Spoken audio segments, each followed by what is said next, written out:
নমস্কার বন্ধুরা, job updates and preparation YouTube চ্যানেলের পক্ষ থেকে তোমাদের সবাইকে স্বাগত। আজকে এই ভিডিওতে আমরা আলোচনা করব পশ্চিমবঙ্গের অত্যন্ত গুরুত্বপূর্ণ একটি চাকরির খবর সম্পর্কে, এবং যেটি প্রকাশিত হয়েছে এই সপ্তাহের কর্মসংস্থান পেপারে। অর্থাৎ এটা হচ্ছে 10ই জানুয়ারি 2026 তারিখ থেকে পরবর্তী 7 দিন পর্যন্ত, অর্থাৎ এই সপ্তাহের নতুন কর্মসংস্থান পেপার রয়েছে। এবং যে পেপারে প্রথম পাতাতেই দেখো একটি চাকরির খবর প্রকাশিত হয়েছে, যেখানে বলা হচ্ছে রাজ্য পুলিশে 10,000 কনস্টেবলের বিজ্ঞপ্তি শিগগিরই। অর্থাৎ খুব তাড়াতাড়ি পশ্চিমবঙ্গ পুলিশে কনস্টেবল পোস্টে নতুন নিয়োগ করা হবে, যেখানে শূন্যপদ থাকবে 10,000-এর কাছাকাছি, এবং সেই সংক্রান্ত বিজ্ঞপ্তি কিন্তু খুব শিগগিরই আসবে। এরকমই একটি কিন্তু অত্যন্ত গুরুত্বপূর্ণ খবর প্রকাশিত হয়েছে এই সপ্তাহের কর্মসংস্থান পেপারে, এবং সেই সম্পর্কে পুরো ডিটেলে আলোচনা করব। তো সেক্ষেত্রে তোমরা সম্পূর্ণভাবে ভিডিওটি দেখতে থাকো। তো দেখো, তোমরা যারা মাধ্যমিক পাস করেছো তারা প্রত্যেকেই এখানে অ্যাপ্লিকেশন করতে পারবে। অর্থাৎ কনস্টেবলের চাকরির জন্য শিক্ষাগত যোগ্যতা হচ্ছে মাধ্যমিক পাস।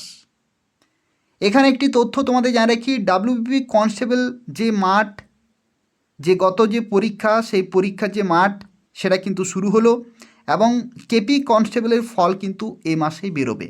এটা দুটো নতুন আপডেট রয়েছে। দেখো, এই যে 10,000 নতুন নিয়োগ শুরু হতে চলেছে পশ্চিমবঙ্গে, সেই সংক্রান্ত যে খবর, সেখানে দেখো বলা হচ্ছে যে পশ্চিমবঙ্গ পুলিশ ও কলকাতা পুলিশের কনস্টেবল পদের জন্য নিয়োগ প্রক্রিয়া কিন্তু চলছে। অর্থাৎ আগে বিজ্ঞপ্তি জারি হয়েছে, সেটার পরীক্ষা হয়েছে, পরীক্ষার রেজাল্ট প্রকাশিত হয়েছে, সেই সংক্রান্ত নিয়োগ তো চলছেই। কিন্তু নবান্ন সূত্রে খবর যে পশ্চিমবঙ্গ পুলিশে আরও প্রায় 10,000 কনস্টেবল পদে কিন্তু ছেলে মেয়েদেরকে নিয়োগ করা হতে পারে। অর্থাৎ আগে যে নিয়োগ চলছে সেটা তো চলছেই, তার সাথে সাথে আরও নতুন 10,000 শূন্য পদে কিন্তু কনস্টেবল পোস্টে নিয়োগ করা হতে পারে। এরকমই কিন্তু খবর উঠে আসছে নবান্ন সূত্রে।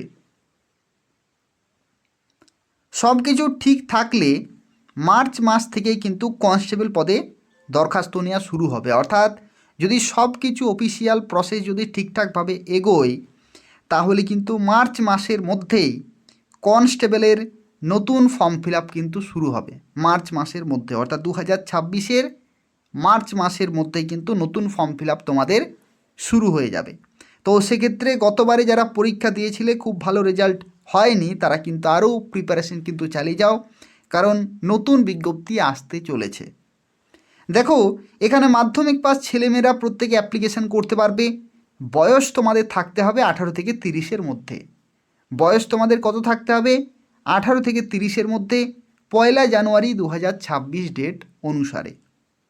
এখানে যদি তুমি তফসিলি জাতি হয়ে থাকো তাহলে 5 বছরের ছাড়, অর্থাৎ এসসি এসটিদের ক্ষেত্রে 5 বছরের ছাড়, ওবিসিদের ক্ষেত্রে 3 বছর, রূপান্তর কামীরা 3 বছরের, সিভিক ভলেন্টিয়ার ভিলেজ পুলিশদের ক্ষেত্রে 5 বছরের, আর প্রাক্তন সমরকর্মীদের ক্ষেত্রে কিন্তু যথারীতি বয়সের ছাড় রয়েছে। তো এটা হচ্ছে এই সপ্তাহের কর্মসংস্থান পেপারে কিন্তু প্রকাশিত হয়েছে। এরকমই একটি অত্যন্ত গুরুত্বপূর্ণ খবর রয়েছে। তো চলো দেখা যাক, এই যে কনস্টেবল পোস্টে নিয়োগ করা হয়ে থাকে, এই নিয়োগের ক্ষেত্রে সিলেকশন প্রসেস, অর্থাৎ কিভাবে কয়টি ধাপের মাধ্যমে নিয়োগ করা হয়, কোন কোন সাবজেক্টে কত নম্বরের পরীক্ষা হয়, হাইট, চেস্ট, ওয়েট, এই সমস্ত যা কিছু প্রয়োজন, মাঠে কী রকমের কী পাস করতে হয়, সেই সম্পর্কে পুরো ডিটেলে আলোচনা করব। সম্পূর্ণভাবে ভিডিওটি তোমরা দেখতে থাকো, এবং পশ্চিমবঙ্গের প্রত্যেকটি চাকরির খবর যদি তোমরা পেতে চাও তাহলে অবশ্যই জব আপডেটস অ্যান্ড প্রিপারেশন চ্যানেলটি সাবস্ক্রাইব করে রাখো।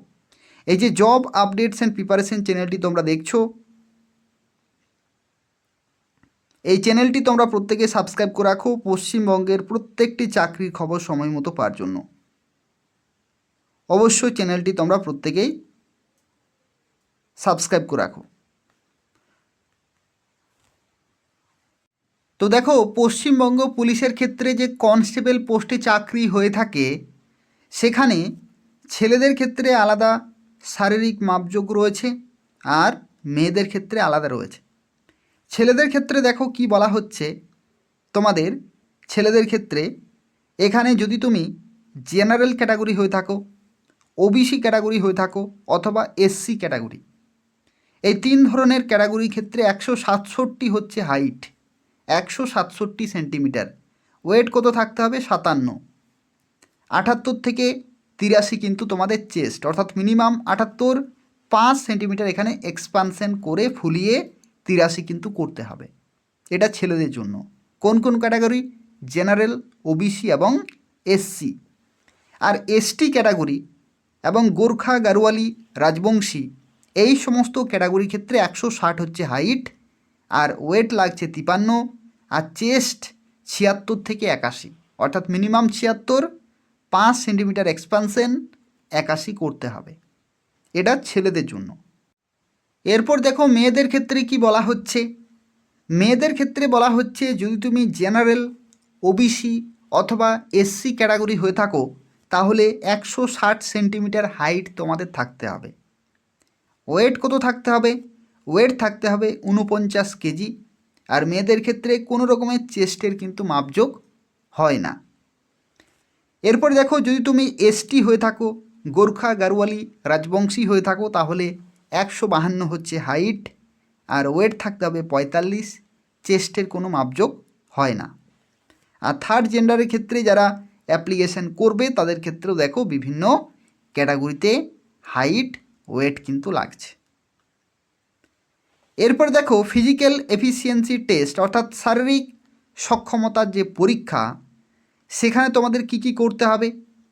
সেখানে তোমাদের দেখো করতে হচ্ছে ছেলেদের ক্ষেত্রে 1600 মিটার দৌড় হবে 6 মিনিট 30 সেকেন্ডে।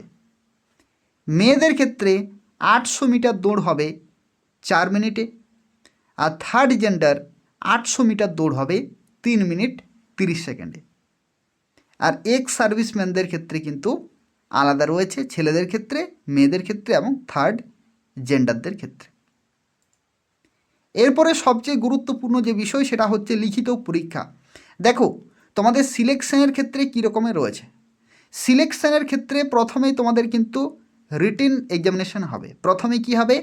লিখিত পরীক্ষা হবে, তারপরে হবে ফিজিক্যাল মেজারমেন্ট টেস্ট অর্থাৎ শারীরিক মাপযোগ, তারপরে হবে শারীরিক সক্ষমতার পরীক্ষা, তারপরে হবে ইন্টারভিউ। ঠিক আছে, এই সমস্ত ধাপগুলি রয়েছে, কিন্তু তোমাদের নম্বর যে ধরা হবে সেটা ধরা হবে তোমাদের লিখিত পরীক্ষা এবং ইন্টারভিউতে প্রাপ্ত নম্বরের ভিত্তিতেই। তোমাদের লিখিত পরীক্ষা হবে 85 আর ইন্টারভিউ হবে 15, টোটাল 100 নম্বর। এই 100-র মধ্যেই কিন্তু মেরিট লিস্ট প্রকাশিত হবে। 100-র মধ্যেই তোমাদের মেরিট লিস্ট কিন্তু প্রকাশিত হবে। আর physical efficiency test, physical measurement test এগুলো কিন্তু তোমাদের কোয়ালিফাইং ইন নেচার, অর্থাৎ জাস্ট তোমাদের কিন্তু কোয়ালিফাই করতে হবে। দেখো যে লিখিত পরীক্ষা হবে সেখানে 85 নম্বরের যে পরীক্ষা হবে, এখানে ওএমআর বেসড এমসিকিউ টাইপের কোশ্চেন হবে। 1 ঘন্টা তোমরা সময় পাবে, 60 মিনিট কিন্তু তোমরা টোটাল সময় পাচ্ছ। এই 60 মিনিটের মধ্যে 85টি কোশ্চেন তোমাদের করতে হচ্ছে। দেখো নেগেটিভ মার্কিং থাকবে 1/4, অর্থাৎ 0.25 এখানে কিন্তু নেগেটিভ মার্কিং রয়েছে। একটি ভুল হলে 0.25 আর 4টি ভুল হলে 1 নম্বর কিন্তু কাটা যাবে। 1/4 এখানে নেগেটিভ মার্কিং তোমাদের রয়েছে। আর দেখো এখানে জেনারেল অ্যাওয়ারনেস, জেনারেল নলেজ থেকে রয়েছে 25টি কোশ্চেন, 25 নম্বর। ইংলিশ থেকে রয়েছে 10টি কোশ্চেন, 10 নম্বর। এলিমেন্টারি ম্যাথামেটিক্স 25টি কোশ্চেন, 25 নম্বর। রিজনিং এবং লজিক্যাল অ্যানালাইসিস 25টি কোশ্চেন, 25 নম্বর। অর্থাৎ 85টি কোশ্চেন, 85 নম্বরের পরীক্ষা। ঠিক আছে, এটা হচ্ছে লিখিত পরীক্ষা। তারপরে তোমাদের ফিজিক্যাল মেজারমেন্ট টেস্ট হবে, তারপরে ফিজিক্যাল এফিসিয়েন্সি টেস্ট হবে, তারপরে তোমাদের ইন্টারভিউ হবে, তারপরে তোমাদের ডকুমেন্ট ভেরিফিকেশন হবে। দেখো ইন্টারভিউর ক্ষেত্রে তোমাদের একটি তথ্য জানিয়ে রাখি, ইন্টারভিউর ক্ষেত্রে এটা কিন্তু পার্সোনালিটি টেস্ট। ঠিক আছে, এই ইন্টারভিউটি কী রকমের? পার্সোনালিটি টেস্ট, অর্থাৎ তোমাদের পার্সোনালিটির কিন্তু টেস্ট করা হয়ে থাকে। পার্সোনালিটি টেস্ট করা হয়ে থাকে। তুমি যেরকমভাবে আনসার দেবে সেই রকমভাবেই সেই ওয়েতে তোমাকে কিন্তু কোশ্চেন জিজ্ঞাসা করা হবে। কোশ্চেন কোনো রকমের কমন কিন্তু থাকে না, স্টুডেন্ট ওয়াইজ কিন্তু এগুলো ভেরি করে। তুমি কীরকমভাবে উত্তর দিচ্ছ সেই রকমভাবেই তোমাকে সেই অ্যাঙ্গেল থেকে কোশ্চেন জিজ্ঞাসা করবে। দেখো এখানে কি বলা হচ্ছে, candidates ability to speak read write in Bengali অথবা Nepal language will be tested specifically during the interview. অর্থাৎ ইন্টারভিউর সময় তুমি বাংলা ভাষা অথবা নেপালি ভাষা যে কোনো একটি তোমাদেরকে পড়তে, লিখতে এবং বলতে কিন্তু জানতে হবে। ঠিক আছে, এগুলো কিন্তু টেস্ট করা হয়ে থাকে। অর্থাৎ পরীক্ষার সাথে সাথে তোমাদেরকে বাংলা ভাষায় অথবা নেপালি ভাষাতে লিখতে, পড়তে এবং বলতে জানতে হবে। টোটাল 100 নম্বরের ইভ্যালুয়েশন, 85+15, এই 100-র মধ্যে যাদের সর্বোচ্চ নম্বর থাকবে তারাই কিন্তু কনস্টেবল পোস্টে চাকরি পেয়ে যাবে, cut off wise, category wise, vacancy wise. তাই হচ্ছে পুরো তথ্য। অর্থাৎ খুব শীঘ্রই তোমাদের কিন্তু নতুন বিজ্ঞপ্তি আসতে চলেছে, এবং যদি সব কিছু ঠিকঠাক থাকে তাহলে বিভিন্ন সূত্র অনুযায়ী, শুধুমাত্র কর্মসংস্থান পেপার নয়, তোমরা চাইলে বিভিন্ন সোর্স থেকেও বা বিভিন্ন সূত্র বা নবান্নের যে সমস্ত অফিসিয়াল আপডেটগুলি আউট হয়ে থাকে সেখান থেকে তোমরা কিন্তু জানতে পারবে যে খুব শীঘ্রই কিন্তু 10,000-এর কাছাকাছি ভ্যাকেন্সি কিন্তু আসতে চলেছে কনস্টেবল পোস্টে। ঠিক আছে, কনস্টেবল পোস্টে কিন্তু 10,000-এর কাছাকাছি ভ্যাকেন্সি আসতে চলেছে, এবং সব কিছু যদি ঠিকঠাক থাকে, অর্থাৎ অফিসিয়াল প্রসেসগুলো যদি ঠিকঠাকভাবে এগোয়, তাহলে মার্চ 2026-এর মধ্যে কিন্তু বিজ্ঞপ্তি আসতে চলেছে, এবং তারপরে তোমরা ফর্ম ফিল আপ করতে পারবে। খুব ভালো একটা খুশির খবর রয়েছে প্রত্যেকের জন্য। যারা আগের বারের পরীক্ষায় খুব ভালো একটা রেজাল্ট করতে পারোনি তাদের জন্য কিন্তু ভালো সুযোগ রয়েছে। মাধ্যমিক পাস চাকরি রয়েছে, ছেলেরা মেয়েরা প্রত্যেকেই অ্যাপ্লিকেশান করতে পারবে। প্রিপারেশান কিন্তু শুরু করে দাও। তাই হচ্ছে পুরো তথ্য। আর তোমরা যারা ভিডিওটি দেখলে তোমরা প্রত্যেকেই ভিডিওটি লাইক করে দেবে, শেয়ার করে দেবে, এবং এই চ্যানেলটি তোমরা প্রত্যেকেই সাবস্ক্রাইব করে রাখো। তোমরা যারা দীর্ঘদিন ধরে ফলো করছো তারা অবশ্যই জানো যে জব আপডেটস অ্যান্ড প্রিপারেশন বলে একটি চ্যানেল ছিল আগে ইউটিউবে।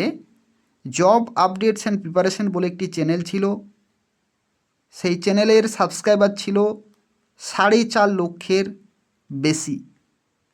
কিন্তু এখন সেই চ্যানেলটি নেই, নতুন করে আবার সেই চ্যানেলটি খোলা হয়েছে। এটাই হচ্ছে official channel job updates and প্রিপারেশনের। তো সেক্ষেত্রে তোমরা প্রত্যেকেই চ্যানেলটি সাবস্ক্রাইব করে রাখবে, নিয়মিত ফলো করবে। পশ্চিমবঙ্গের প্রত্যেকটি চাকরির খবর তোমরা এই চ্যানেল থেকে পেয়ে যাবে। অবশ্যই তোমরা যারা এখনও পর্যন্ত চ্যানেলটি সাবস্ক্রাইব করোনি, অবশ্যই চ্যানেলটি সাবস্ক্রাইব করে রাখো প্রত্যেকটি চাকরির খবর সময় মতো পাওয়ার জন্য। ধন্যবাদ।